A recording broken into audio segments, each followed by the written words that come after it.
Guys, welcome back to my channel. और इस बार मेरी वापसी कुछ ज़्यादा ही जल्दी हो गई है। मैंने प्लान कुछ किया नहीं था, बट सडनली कल मुझे एक वीडियो रेकमेंड हुई थी। तो मैंने वो रेकमेंडेड वीडियो देखी और इसके अलावा उसी चैनल के कुछ और वीडियोस देखे। तो मुझे लगा कि भाई इन पर भी मैं अपनी टिप्पणी दे सकती हूँ। तो उस चैनल का नाम है द क्लासी गाई। सबसे पहले भाई साहब, नाम क्लासी रख लेने से ना क्लास आता है ना आप क्लासी लगने लगते हो। ठीक है। तो जो मुझे वीडियो रेकमेंड हुई थी वो थी नेहा फैजी एक्सपोज। तो वो एक्सपोज क्या था, मैं आपको बहुत शॉर्ट में समझा देती हूँ। मौदहा से कोई लेडी थी जो कि नेहा को रीच आउट करती है for some financial help through social media app. लेकिन नेहा एंटरटेन नहीं करती, बट लेटर ऑन वो एंटरटेन करती हैं और वो कंडीशन रखती हैं कि मैं आपको हेल्प करूंगी लेकिन आपको इब्राहिम्स के अगेंस्ट कुछ वीडियो बनाने पड़ेंगे। तो वो जो लेडी है मना कर देती है। ऐसा द क्लासी गाई कह रहा है कि उसे उस लेडी ने कहा है। ठीक है। सबसे पहली बात आप यहाँ पे गौर करें कि किसी को पैसे की ज़रूरत होती है ना, वो आपके हाँ में हाँ मिलाता है। ठीक है। लेकिन यहाँ पर ये लेडी जो है, जिसे कहा गया था कि आप अगर बोला है तो कि आपको नेगेटिव बोलना है, वो मना कर देती है कि मैं नहीं बोलूँगी। और ये रीच आउट करती हैं एक दूसरे पॉडकास्टर को जो कि हमेशा नेहा के अगेंस्ट वीडियो बनाता है। ठीक है। तो उसको सब बता देती हैं, ऐसा वैसा वैसा। और ये भाई साहब एक्सपोज का वीडियो लेकर आ जाते हैं। एक तो मैंने देखा है यूट्यूब में, एक ये नया ट्रेंड चला है। ठीक है।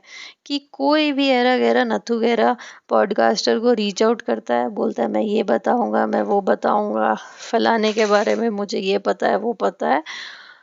ये लोग आ जाते हैं एक्सपोज वीडियो लेकर। और दे फील लाइक कि इन्होंने मंगल ग्रह में पानी है कि नहीं है इसकी खोज कर ली है। ठीक है।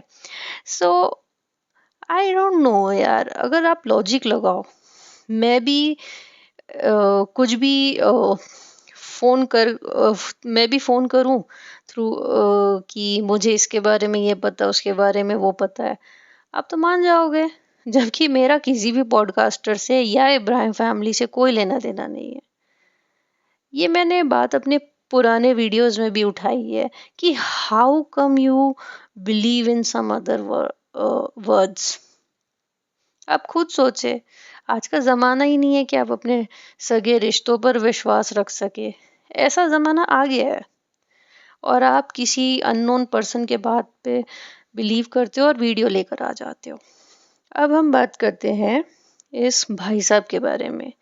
इनके मैंने ना कुछ व्लॉग्स देखे थे। तो ये जो अभी सबा के 6 साल पूरे हुए थे ना, उस पर भाई साहब ने वीडियो बनाया है। सबा इब्राहिम की इंस्पायरिंग जर्नी के बारे में बात करेंगे। Inspiring, really? उसमें इंस्पायरिंग है क्या, मुझे ये बताओ। हमने क्या सीखा है उससे 6 सालों में? हमने ये सीखा है कि कैसे आपको अनहाइजीनिक रहना है, कैसे आपको लेजी बन के रहना है। 37 साल की उम्र में भी you don't know how to cook properly, how to look after your husband, how to look after your child. Unorganised रहना, बेमतलब की शॉपिंग करना, टॉन्ट मारना, अपने ही फैमिली को शेड करना, उनकी बदनामी कराना, या फिर क्या कहते हैं, अपने खाला के बच्चों को लेबर की तरह यूज करना। हमने ये सीखा है पिछले 6 साल से उस बंदी से। ठीक है। मतलब गाइस, आप जो रिएक्शन चैनल खोल रहे हो, तो आप एक अच्छे रिएक्शन चैनल की क्या डेफिनेशन दोगे? कि कोई भी अपनी ओपिनियन बताता है अबाउट सम टॉपिक सिनेरियो, कि without any biasness, correct? But यहाँ पर ये बंदे की अगर हम स्पेशली बात करें, तो ये इब्राहिम फैमिली का मुरीद है। इनको लगता है कि उस खानदान में सब जन्नती हैं, और जितने भी पॉडकास्टर्स हैं ना, वो सब बेकार है। वो सब खाली नेगेटिविटी फैलाते हैं, उनके पास कोई काम नहीं है एंड ऑल। ठीक है, सब कैसे किसी पर रिलाई कर लेंगे जिसको गलतियां दिख ही नहीं रही है। किसी की पर्सनल लाइफ में क्या चल रहा है, मैं अगर उसे एक्सक्लूड कर दूं, देखिए कोई भी अपनी लाइफ में परफेक्ट नहीं होता। हम सब की जिंदगी में कुछ ना कुछ चल रहे होते हैं, फैमिली इशू भी होता है हर जगह। अगर मैं उन सारी बातों को भी साइड कर दूं from Ibrahim's point of view, जो हम इनके व्लॉग में देखते हैं बस उसी पर अगर हम इन्हें जज करें तो दे आर प्रॉब्लमैटिक। लेकिन इस बंदे का एक भी वीडियो नहीं है कि ये उन प्रॉब्लम्स के बारे में बोले, तो मैं इसे कैसे मान लूं that he is a good podcaster? नहीं है, ये बिल्कुल भी नहीं है। इस बंदे की मैंने एक और वीडियो देखी जिसमें इसने सारे पॉडकास्टर्स के बारे में बताया है कि पॉडकास्टर गायब हो चुके हैं, मतलब इन टेक्निकली वो सुधर गए हैं। ठीक है, तो इनका क्या है कि अब मैं आपको बताती हूँ कि इन्होंने वर्ड्स क्या क्या यूज किए हैं फॉर पर्टिकुलर चैनल्स। सबसे पहले आज की चाय, उसके लिए उन्होंने कहा कि वो बहुत गंदा मिमिक्री करती है सबा का, वो सबा की सस्ती कॉपी भी नहीं लग पा रही है। वो औरत, छपरी, नॉनसेंस, अननेसेसरी टारगेट करना और गुरु माँ को फॉलो करना। गुरु माँ मतलब Neha and Faizi.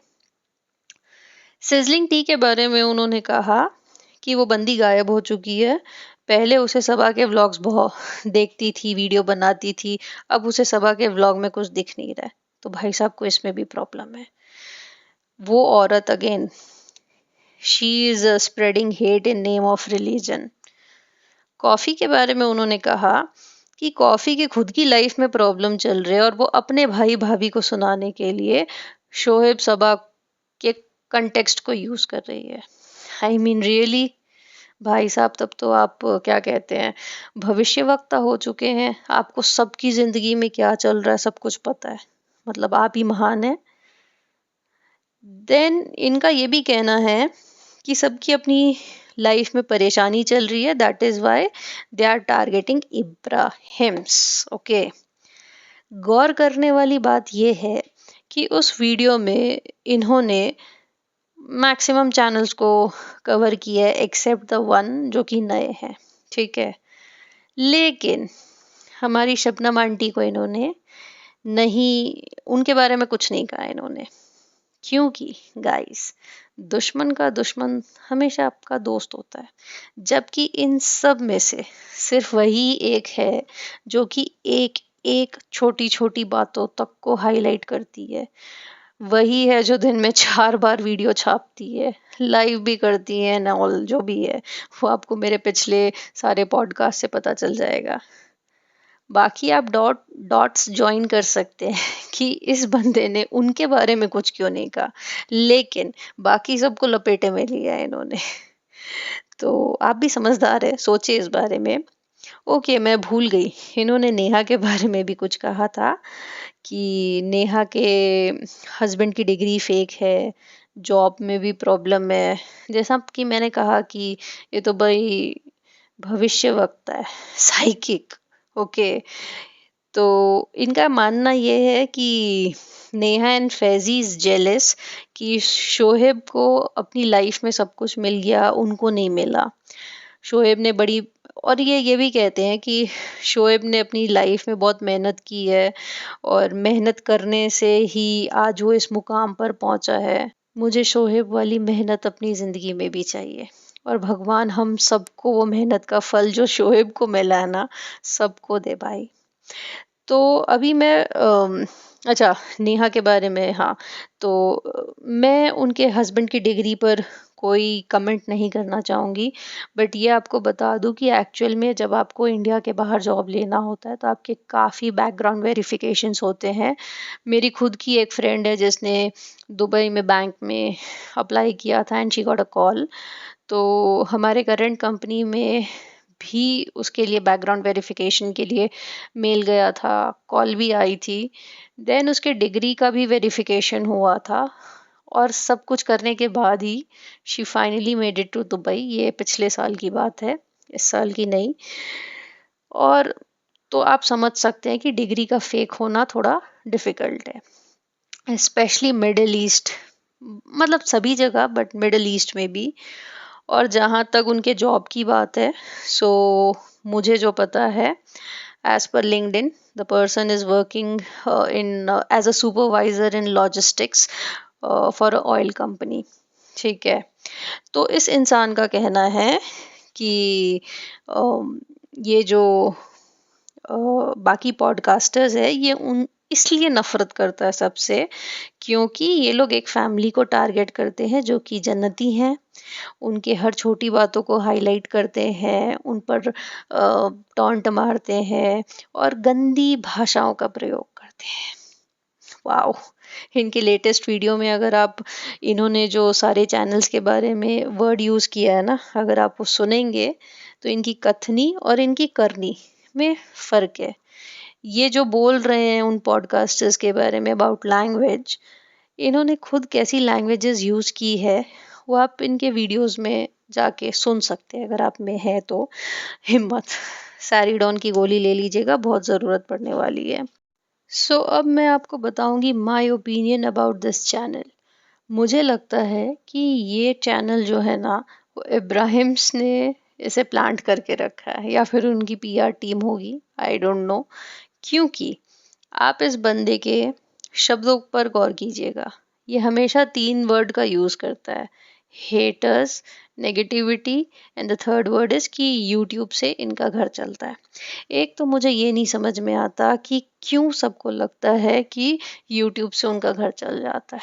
I mean मुझे एक पॉडकास्टर बता दो जो यहाँ पे सौरभ जोशी के लेवल का हो या फिर आपका मुंबईकर निखिल के लेवल का हो। इतने व्यूज तो नहीं आते हैं, और जो व्यूज आते हैं उसमें उतने पैसे यूट्यूब नहीं देता है। बिकॉज चैनल टू चैनल कि आप किस फील्ड में हो अ, उसके हिसाब से भी यूट्यूब पेमेंट करता है। और मेरा घर तो बिल्कुल भी नहीं चलता है भाई, मरते मरते 40 लोग तो मुझे सुनते हैं, तो मेरा घर क्या ही इससे चलने वाला है।